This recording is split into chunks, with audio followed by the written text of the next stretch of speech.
هل تعرضت الترسانة النووية الأمريكية للاختراق خلال القرصنة الإلكترونية الأخيرة؟ وهل سرق الروس أسرارا خاصة عن السلاح النووي؟ أم أن الاختراق كان مجرد عمل تجسسي واسع النطاق؟ وماذا سيفعل المخترقون بالكم الهائل من المعلومات التي جمعوها؟ مرحبا بكم.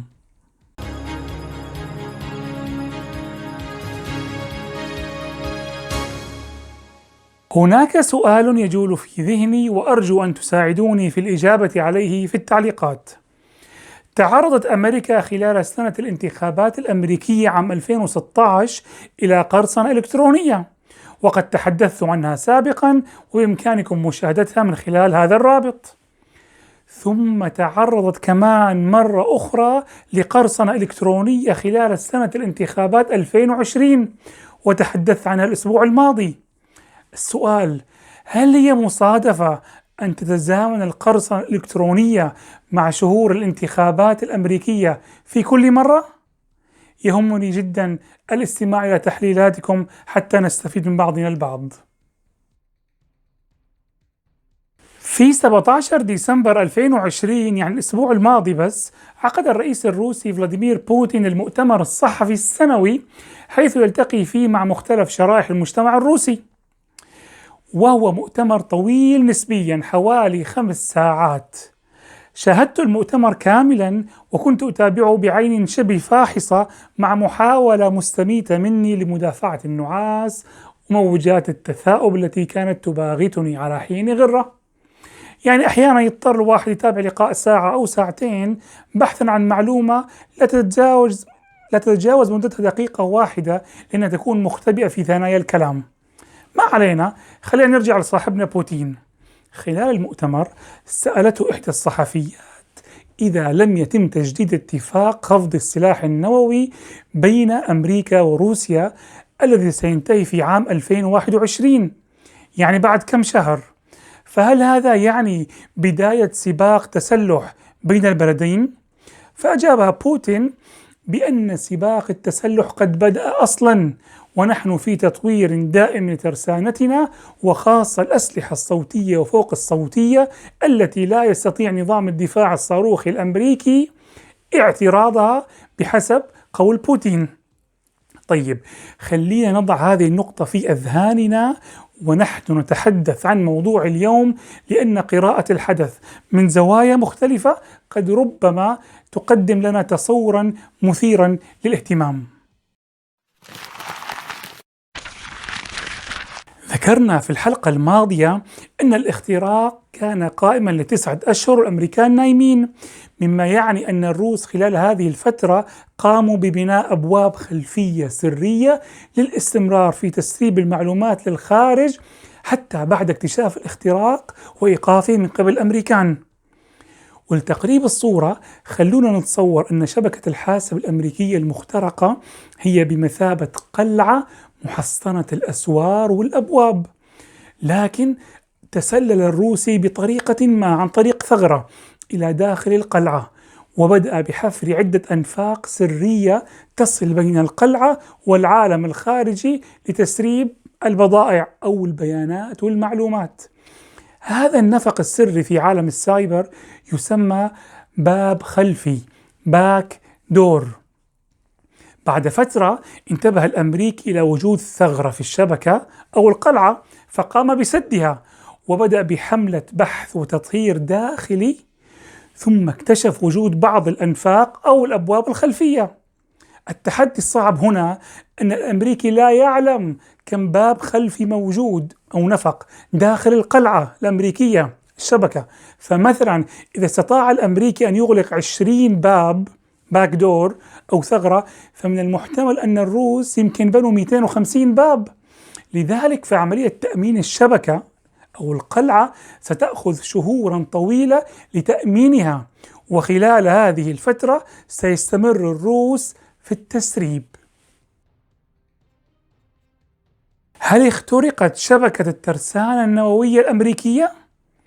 الجواب نعم، لكن هناك تفصيل.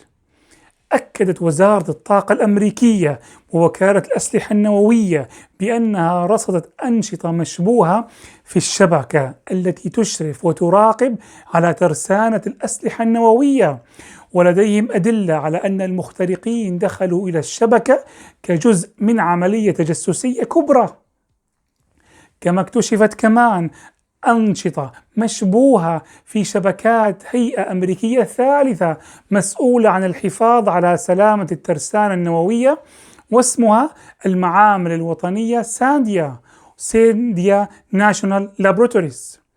وهذه الهيئة تحتوي على خلاصة خبرات العلماء والمهندسين والباحثين في أمريكا في هذا المجال.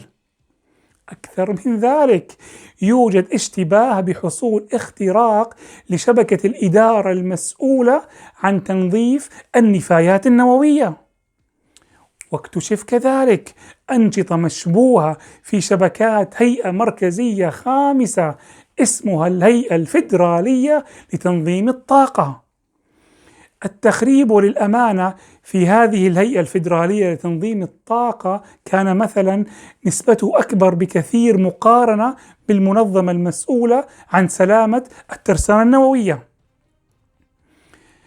هيئة تنظيم الطاقة تحتوي على معلومات حساسة عن شبكة الكهرباء في الولايات المتحدة، الأمر الذي قد يفسر أنه محاولة لفهم خريطة شبكات الكهرباء لاحتمال يمكن اختراقها أو تعطيلها أو استغلالها في هجمات مستقبلية. اختراقات وزارة الطاقة والهيئات التابعة لها نشر القلق والخوف والذعر لدى العاملين في هذا المجال ولدى الخبراء الأمنيين في الحكومة الأمريكية على حد سواء، بسبب احتمالية تعرض البنى التحتية الحساسة في وزارة الطاقة مثل الكهرباء والمفاعلات والأنظمة النووية لعمليات تجسس قد يستخدمها المهاجمون لاحقا في هجمات تخريبية. وعلى فكرة يا جماعة الخير، على الهامش، هذا الشيء وقع سابقا في العالم. روسيا هاجمت أوكرانيا عن طريق الشبكة هجمة سبرانية وقطعت الكهرباء عليهم في فصل الشتاء، ولعلي أقدم حلقة عن هذه القصة خلال الأسابيع القليلة القادمة إن أحببتم نتحدث عنها بالتفصيل.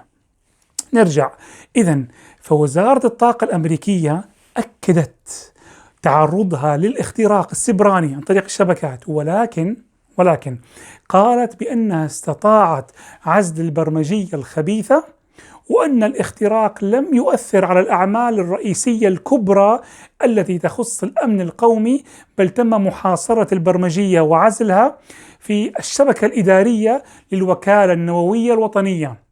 يعني بقيت في المستوى الإداري، لم تنزل إلى صلب الأسلحة النووية. وزارة الطاقة وإدارة الأمن النووي الوطني أخبرت موظفي الكونغرس من يومين أنه لا يوجد لدينا في الوقت الراهن معلومات عن أي ضرر على الأنظمة السرية الاستراتيجية، لكن أقروا أن هناك مشكلة اكتشفت حديثا في امتداد إحدى الشبكات التابعة لهيئة تأمين وسلامة نقل الأسلحة النووية. يعني الموضوع دخل خبيص في لبيص كما يقال، الأمور كلها شبه مكشوفة. خبراء الأمن السبراني غير مطمئنين لتطمينات المسؤولين لما قالوا إنه والله هي بس معزولة في الشبكة الإدارية، لم تأتي إلى الشبكة الاستراتيجية. غير مطمئنين لأن خبراء الأمن السبراني يقولون أن تأثيرات هذا الاختراق لن تظهر الآن إلا على المدى الطويل. تذكر موضوع الأبواب الخلفية أو الأنفاق اللي شبهنا فيه القلعة.